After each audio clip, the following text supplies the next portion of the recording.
Today, I want to take you to an ancient city, a city on the very brink of collapse. It's a story about a man who fought not with a sword, but with a stylus and a clay tablet. This is the story of Auric and the unsung miracle of the supply chain. And that right there, that single idea is the heart of this whole story. You know, in a world of kings and priests and powerful generals, it was actually a quiet bookkeeper who really understood the fragile mathematical reality that holds an entire society together. Okay, so let's set the scene.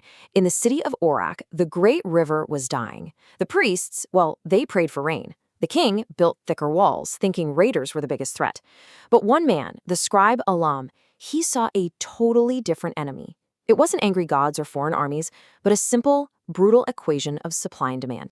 So, to really get how he saved his city, we're going to follow his journey. We'll look at the terrifying prophecy he found in his clay ledgers, then we'll break down the 3 logistical miracles he engineered, and finally, we'll see the final exam that would decide Auric's fate.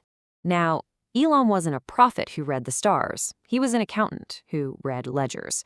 For years, he just quietly tracked the river's slow retreat against the city's grain consumption. And the patterns he found, etched into those clay tablets, they weren't some vague omen. No, they were a mathematical prophecy of total annihilation.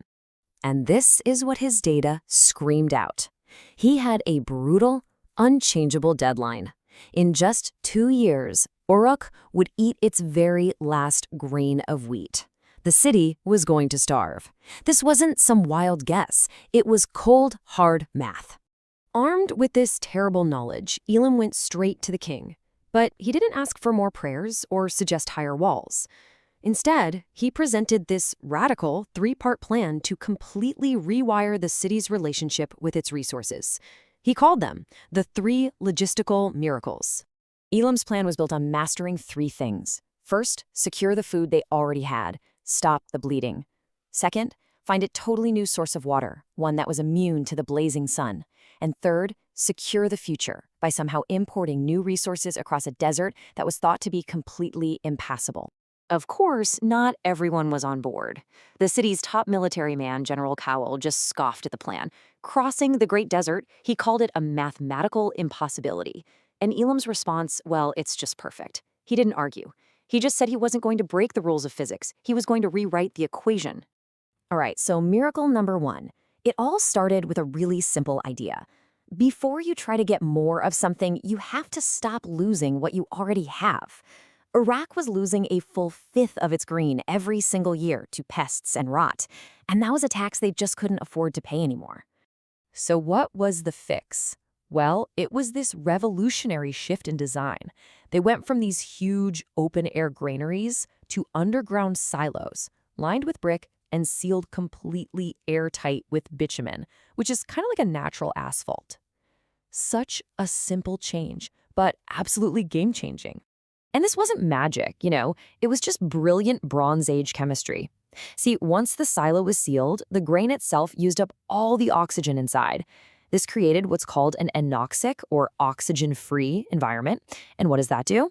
It suffocates every last insect, rodent, and mold spore inside, preserving the grain for decades. Okay, but centralizing all the food creates a huge new problem, right? People, panic, hoarding. So to solve this, Elam invented a kind of currency of calories. Scribes went out and audited every single household, and families were given these little baked clay tokens that they could exchange for precise rations. It wasn't about wealth, it was about survival. And it worked. It stopped the riots, prevented hoarding, and kept society from falling apart. All right, food is secure, check. But that was only half the battle. Elam and the city architect, a woman named Nira, turned to the next crisis. The Euphrates was practically a mud puddle. They had to find water where their greatest enemy, the sun, couldn't steal it. And their solution was this incredible feat of ancient engineering, the qanat. The best way to think about it is like an artificial underground river. Workers would dig a super deep well miles away in the foothills to tap the water table. And then, and this is the genius part, they dig a gently sloping horizontal tunnel all the way back to the city, completely underground. And look, the sheer scale of this project was just mind-boggling. It took 18 months of brutal, dangerous work. But the real miracle here was the logistics behind it. Elam's supply chains had to keep thousands of diggers fed, supplied with timber so the tunnels wouldn't collapse, and even supplied with fresh air.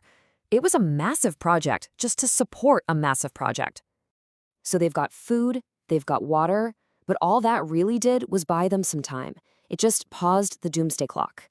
To truly survive, Orek needed to import new resources, and this led to the third and most audacious miracle, conquering the tyranny of distance. And you know what? General Cadell had a point here. The math was just absolutely brutal.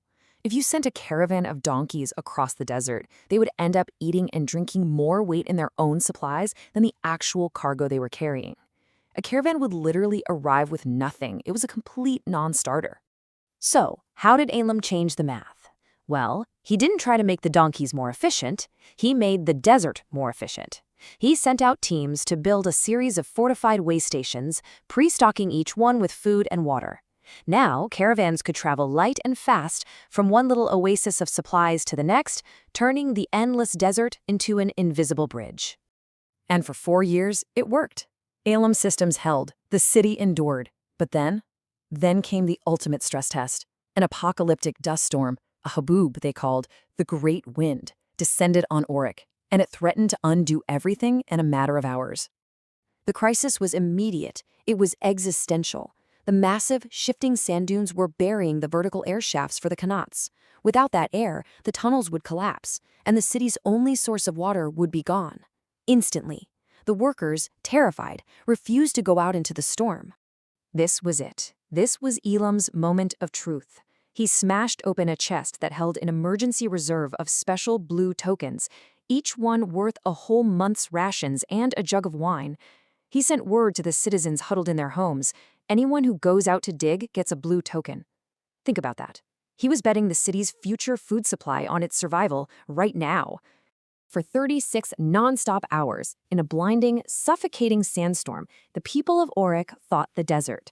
It was chaos, it was desperate, and it was heroic. They formed human chains, digging with their bare hands, spurred on by the promise of that little blue token being pressed into their palm. When the storm finally passed, the city was half buried, but it was alive. The qanats had held. And standing beside Elam, General Kyle looked out over what was left, and he finally got it. He finally understood. A sword can conquer, sure, but it can't sustain. Only logistics, the careful, organized management of resources, could truly preserve a civilization. So Orek survived. The rains eventually came back, and history remembers the king who ruled during the drought, not the scribe who defeated it. And that leaves us with a question for you. We all see the famous leaders and the big headlines of our own world, but what are the invisible systems, the modern-day qanats in sealed silos, that are quietly keeping it all from falling apart? Please like and subscribe.